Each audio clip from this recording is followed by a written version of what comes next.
Not go and like try to get it. Right. Yeah. Was there a line? This was the one that I was going to buy. Hi everyone, thank you for coming to our last Kohn lecture of the semester. If you're elsewhere in iZone, feel free to come join us in the Kessler Forum. We have two speakers tonight, both of whom are graduating seniors, so it's very exciting to see them here for their last Kohn lecture as undergrads at least. They might come back as alumni and do future Kohn lectures.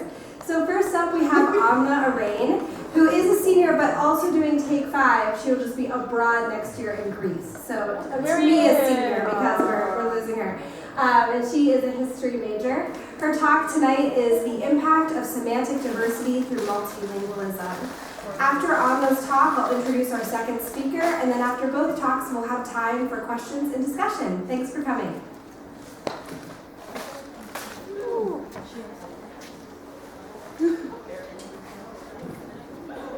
Okay. You have to press the button to turn her on. I didn't know if you were using it. That?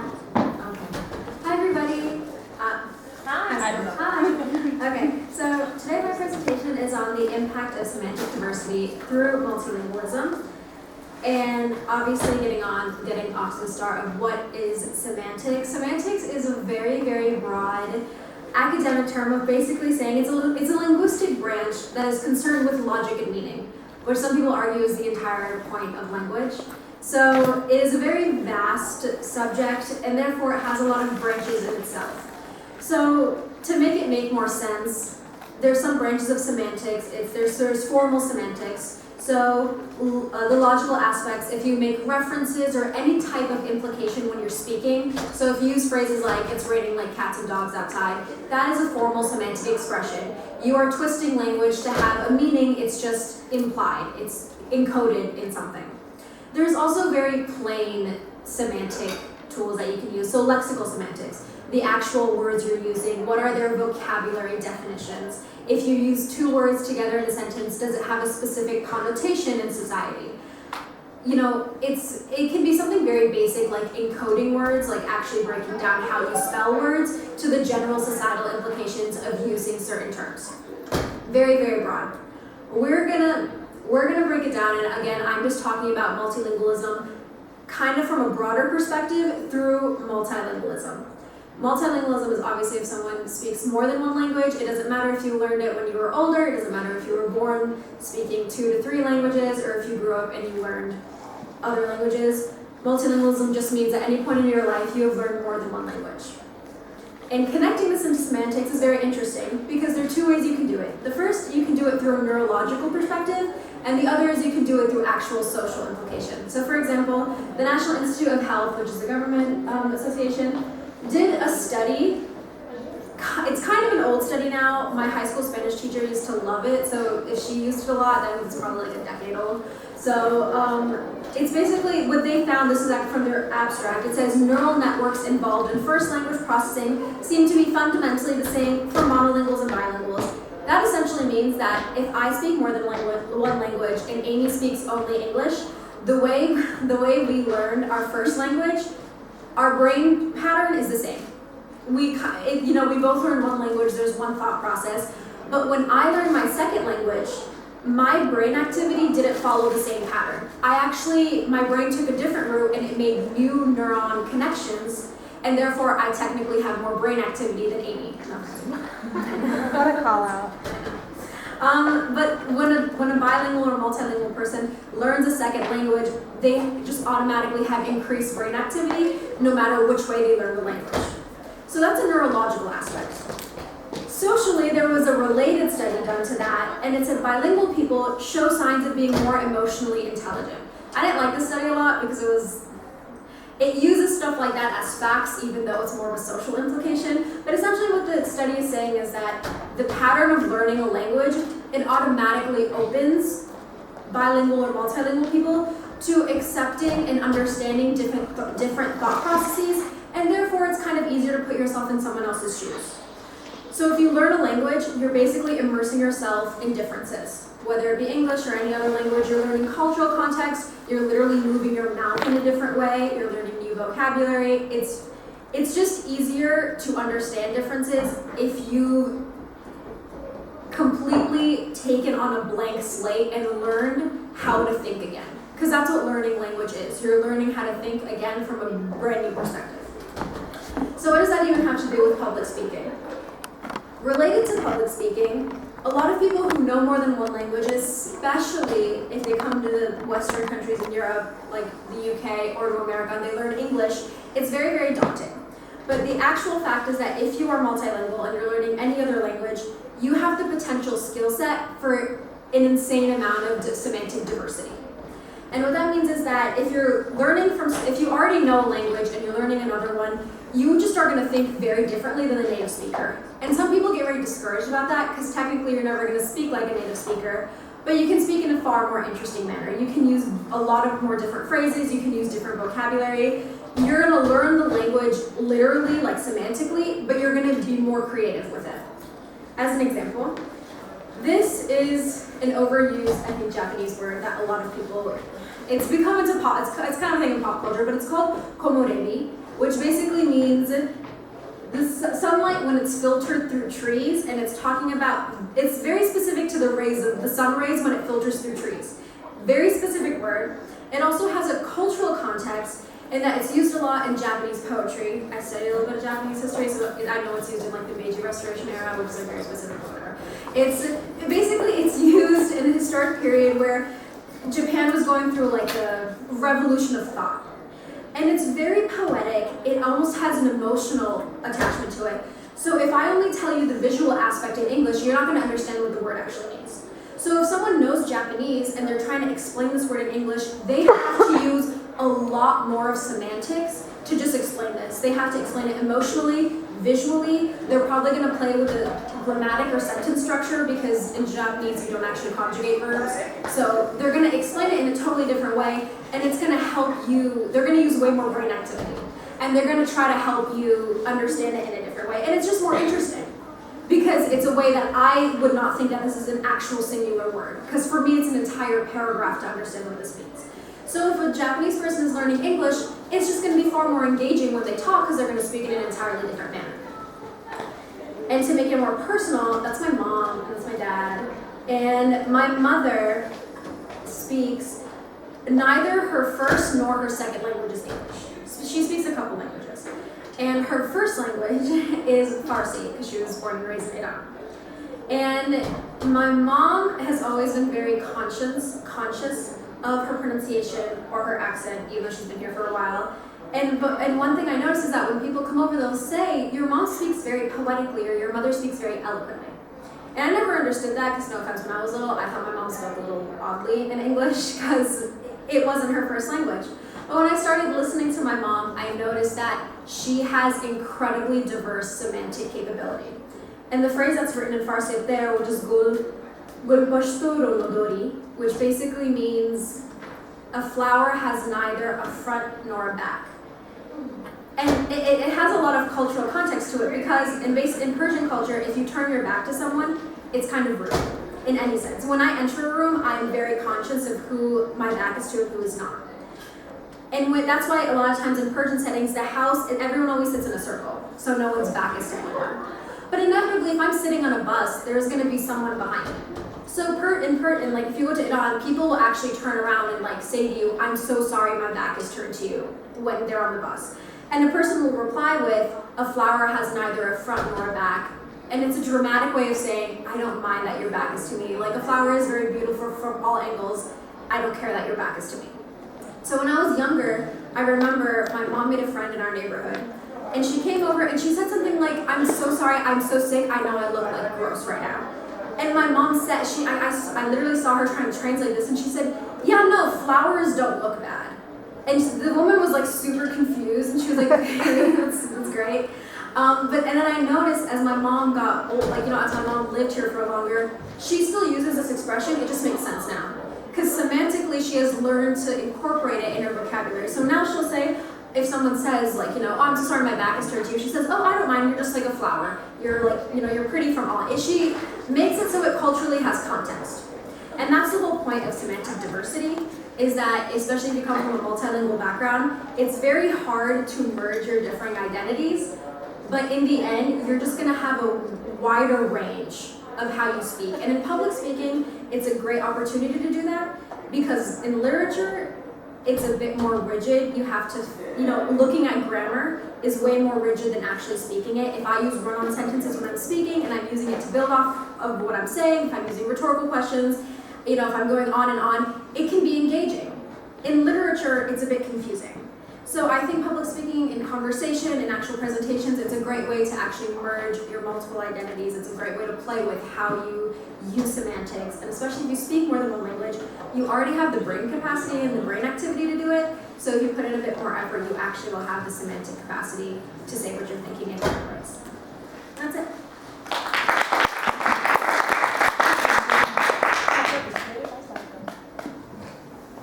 Should I unplug it? Do you want to plug yours? Oh, are you logged into the camera?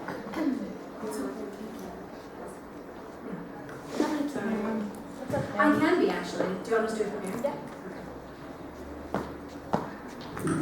Well, Amna gets Sonali's presentation pulled up. I will introduce our next speaker. Our next speaker is Sonali Bello, also a senior. She is a double major in psychology and ASL. She doesn't totally have a plan set for next year, but she is returning to her hometown of Atlanta. And fun fact, Sonali is actually the one that invented the Kohn Lectures while she was still a student training to be a speaking fellow. So it's really special that she's closing us out this year, delivering the last Kohn Lecture of the year when she's the one that came up with them in the first place. Her title tonight is Code Switching and Effective Communication, Language in the Black Community. Take it away, Sonali / my best friend.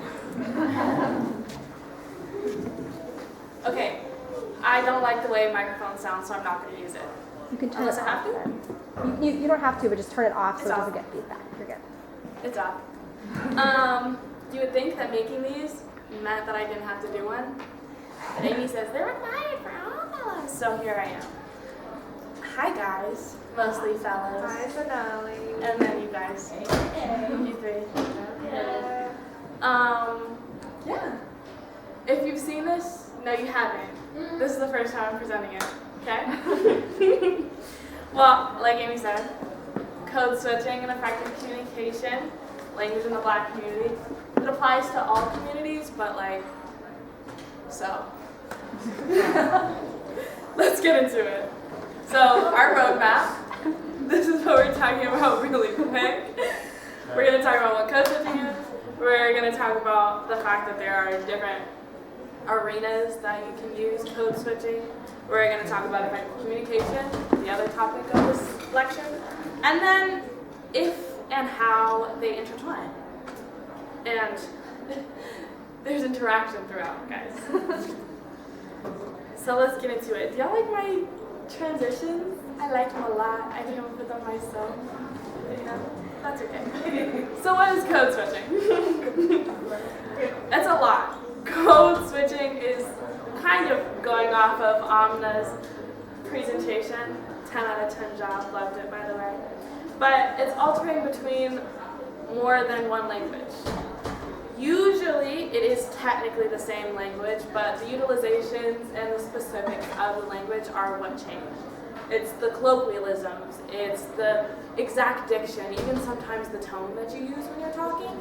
And switching between those, depending on your context and your audience, is what makes code switching code switching. Now these points on the side, those are things that I really want to emphasize. That it is, like I said, more than just the exact language you're using. It's the way that you use it. It's the way that you speak. It's the pace that you speak. And it's the way that you act while you speak. All of that can change, and most of us do change it depending on the context that we're in. Why? Depends. Sometimes people are more comfortable talking to the professors in a certain manner and talking to their friends in another. Most of us are.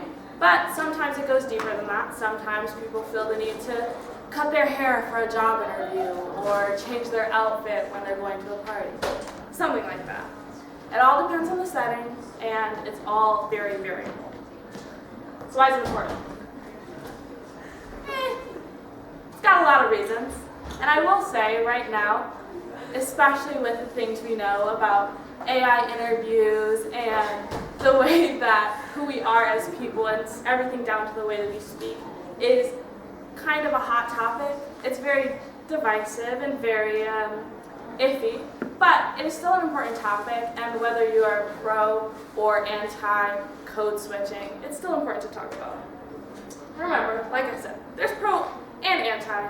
There's somewhere in the middle. It's not a requirement. You don't have to code switch. You can be the same person when you're talking to your friends and when you're giving a lecture, or you can really switch it up.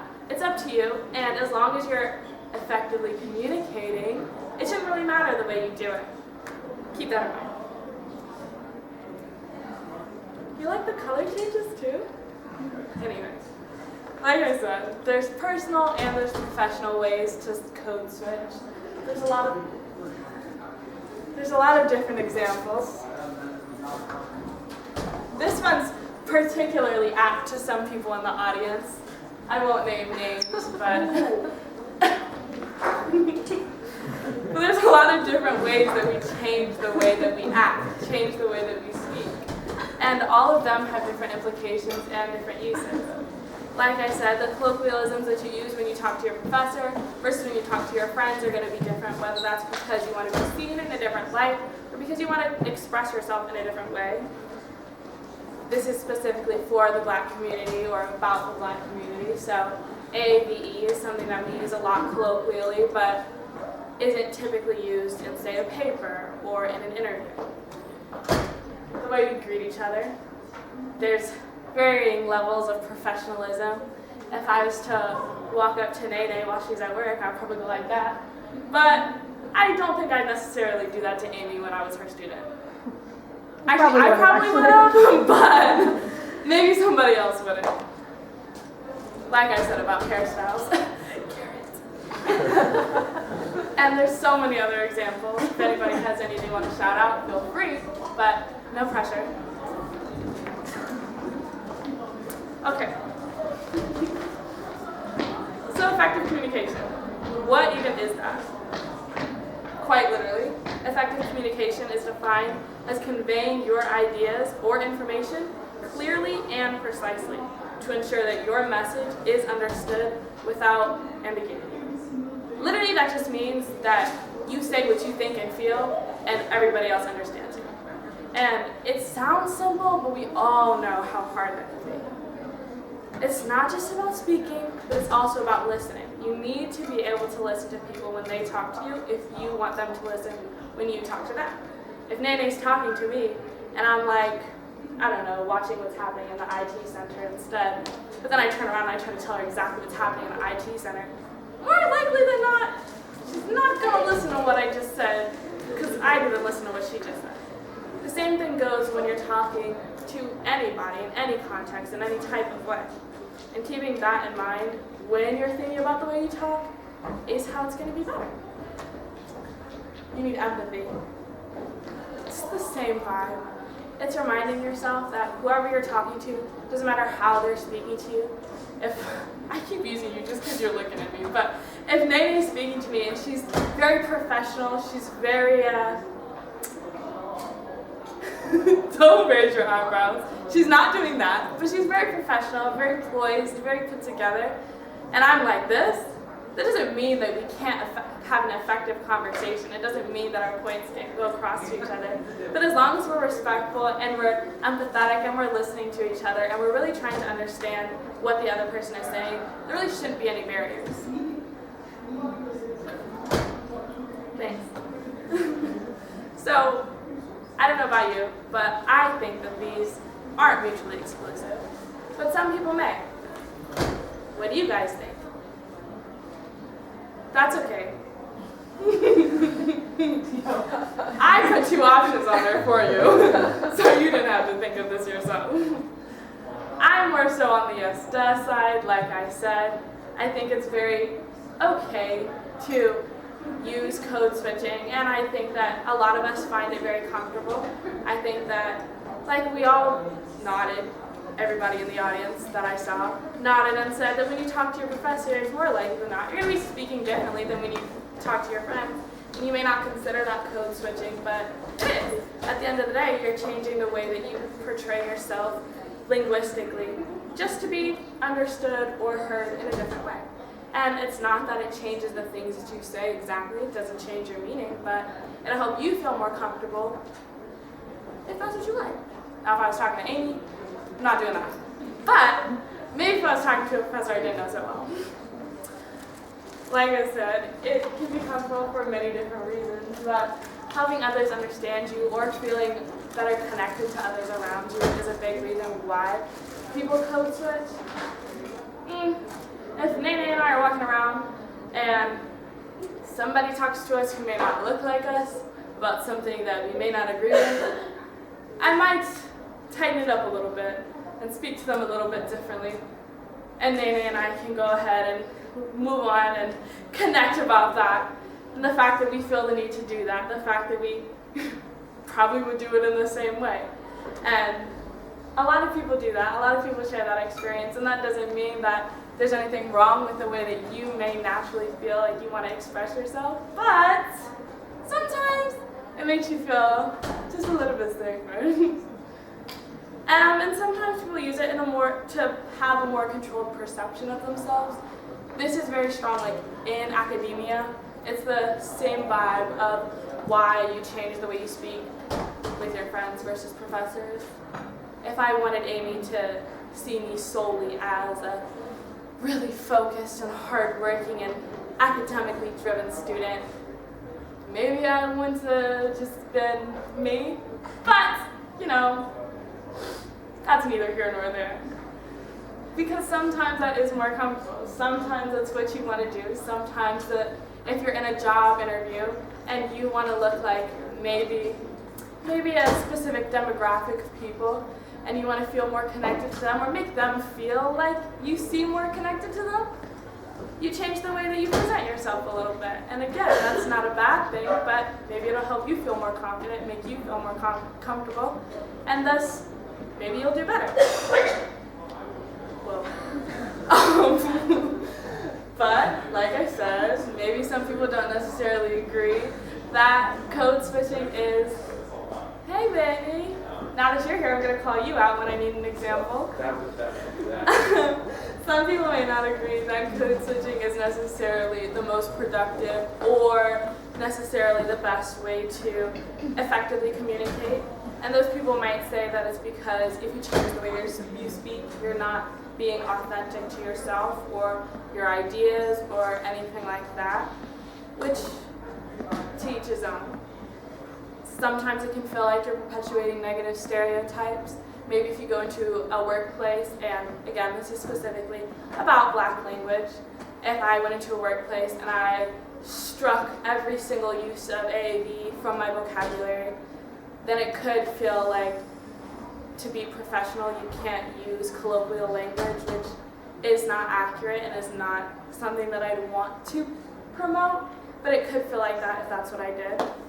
And this is, again, specifically for Black people, but feel free to take what you will from it. Black fatigue and emotional burnout. It's very hard to pretend to be someone or something that doesn't feel natural to you. And if you do it all day, every day, for years and years on end, it can be very draining.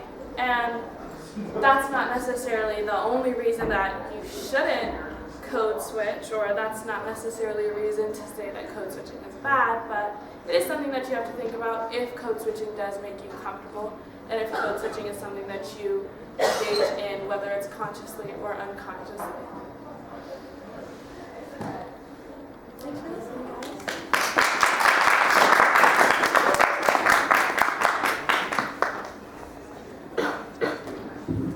Thank you to both of our presenters, and we have lots of time tonight for questions and discussion. I'll let the speakers moderate their own Q&A, but feel free to ask questions or share your own thoughts that came up during these presentations.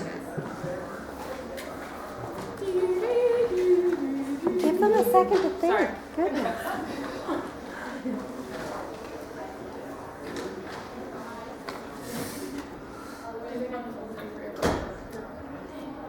Sonali, what have your experiences been like with code switching at U of R? I think that, hold on, let me choose my words.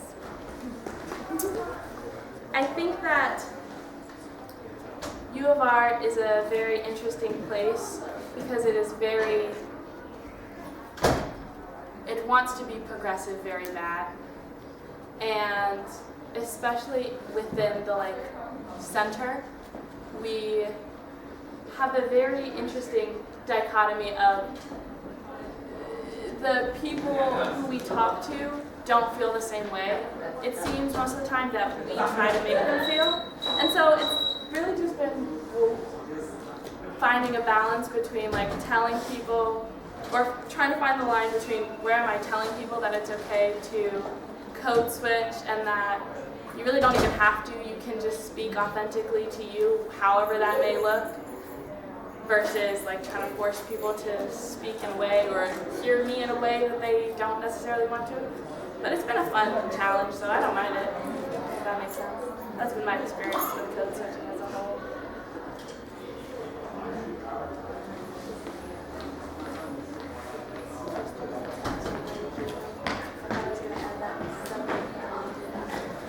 Any other questions?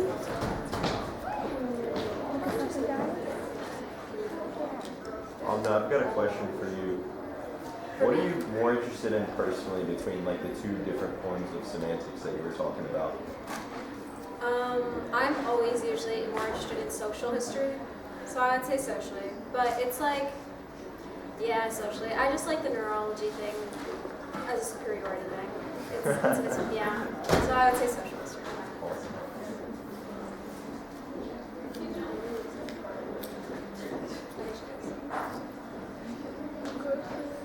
All right, well, thank you all for coming. Let's thank our speakers one last time. That's a wrap on the 2023 to 2024 Kohn Lectures. We will be back next fall with even more talks and even more topics. Thanks, everyone.